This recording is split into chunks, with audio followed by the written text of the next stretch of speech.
আসসালামু আলাইকুম গাইস, এটা আমার প্রথম ব্লগ আমার চ্যানেলের, এমনকি আমার জীবনেরও। তো আমরা প্রথম ব্লগে আসছে হচ্ছিল গিয়া কৈজুরি কফি হাউস। তো আজকে আমি তো আপনাদের সবাইকে দেখাবো যে কৈজুরি কফি হাউসে কী কী আছে এবং কী কী নাই, এবং বর্তমান কী অবস্থা পুরোটা খোলামেলাভাবে দেখাই দেবো।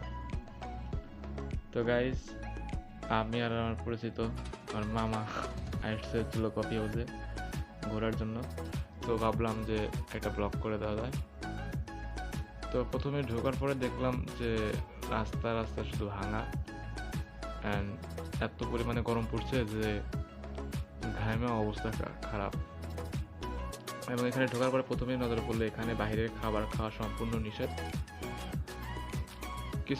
এখানে কিছু কিছু এরকম টাওয়ারের মতো আছে, যে টাওয়ারের মধ্যে আর কি কয়েকটা করে চেয়ার প্লাস একটা করে টেবিল আছে। তো গাইস, আমি এখানে একটা দেখছিলাম, একটা নৌকা দেখছিলাম, যেসব মানে কিছু আমি সব জায়গায় নৌকায় দেখছি যে নৌকার বাহিরে পানি থাকে, কিন্তু এখানে একটা নৌকা আছে যে নৌকার ভিতরে পানি।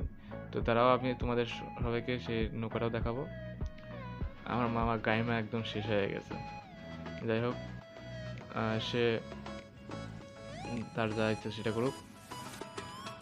তো গাইস দেখতেছেন এখানে ছিল একটা নৌকা আছে গোলাপি কালারের, বাহিরে একদম শুকনা কিন্তু ভিতরে পানিতে ভরা। জানি না এখানে কিসের পানি, পোশাক করে রাখতে কিনা। যাই হোক, বাদ দেন, এই তো নৌকাটা। তবে নৌকাটা কিন্তু জোস। আর এখানে ছেলেপেলেদের খেলার কিছু জায়গা আছে, ছোটো পোলাপানের। আর এখানে বসে কফি টফি খাওয়া ভালো একটা সুব্যবস্থা করা আছে। আশেপাশে মানে ভিউটা অনেক সুন্দর, বিশেষ করে মানে নদীর এলাকায়, তো এই জন্য নদীর পানি প্লাস মানে পুরো মাঠ ফাঁকা, অনেক জোশ একটা পরিবেশ, মনোরম পরিবেশ, শান্তিপ্রিয় পরিবেশ। যারা মানসিক যন্ত্রণায় আছো তারা সবাই এখানে যা ঘুরে আসতে পারো। যাই হোক, এখানে দেখেন কিছু খাবারের লিস্ট দিছে, এখানে মেনু দিছে। তো মেনুতে সব কিছুর দামই 100 টাকার উপরে, ঠিক আছে। দেখলাম আমরা, দেখার পরে আর এখন তো মানে কফি শপ বন্ধ, এই কারণে আমরা কিছু অর্ডার দিতে পারিনি, তার জন্য আমাদের খুব আফসোস লাগতেছে। কিন্তু বিশেষ মানে একটা জিনিস বিশেষ করে চোখে পড়ছে, সেটা হচ্ছিল গিয়া মানে যত কাঠের তো সব কিছু পৌঁছে গেছে, যার কারণে ভেঙে গেছে জায়গায় জায়গায় থেকে। এমনকি এখানকার অনেক সম্পদ নষ্ট হয়ে গেছে, যেমন ধরেন লাইট থেকে শুরু করে সব কিছু। আর এখানে আমার মামা বলতেছে যে আমাকে কেমন লাগতেছে, আমি বললাম যে অস্থির লাগতেছে, জোস, একদম নায়ক ভাইব জায়গার সেই। যাই হোক, তো মামা বলতেছে যে আসলে হ্যাঁ। তোমার মামা একটা কথা বললো, ভালো করে শুনিনি, তোর জন্য কাছে গেলাম, পরে আর বললো না। ঠিক আছে। তো দেখতেছেন এই হলো মনোরম পরিবেশটা, সুন্দর পরিবেশ একটা। আর এখানে দুপুর টাইমে কোনো লোক থাকে না। হ্যাঁ, তো দুপুর টাইমে গিয়ে কোনো মজা হবে না। এখানে লাইটের অবস্থা দেখেন, একদম ঝাঁকা, মানে পুরো ভাঙ্গা সব কিছু চোর চারটা এসে চুরি করে কি একটা অবস্থা করে ফেলছে। অনেক সুন্দর একটা জায়গা ছিল প্রথম, বাট এখন এটা ভাঙ্গা নষ্ট হয়ে গেছে। আবার নতুন করে যদি মেরামত করে তাহলে আবার দেখা যাবে। যাই হোক, আমি ব্যাকগ্রাউন্ডে এটার আর কিছু ভিডিও ছেড়ে দিচ্ছি, আপনারা দেখেন। ধন্যবাদ।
সাবস্ক্রাইব করুন, পাশে থাকুন। ইনশাল্লাহ আপনাদের হাত ধরে বহুদূর চলে যাবো আমরা। একটা করে লাইক অ্যান্ড সাবস্ক্রাইব করে দিবেন। ধন্যবাদ সবাইকে পুরোটা ভিডিও দেখার জন্য। আল্লাহ হাফেজ।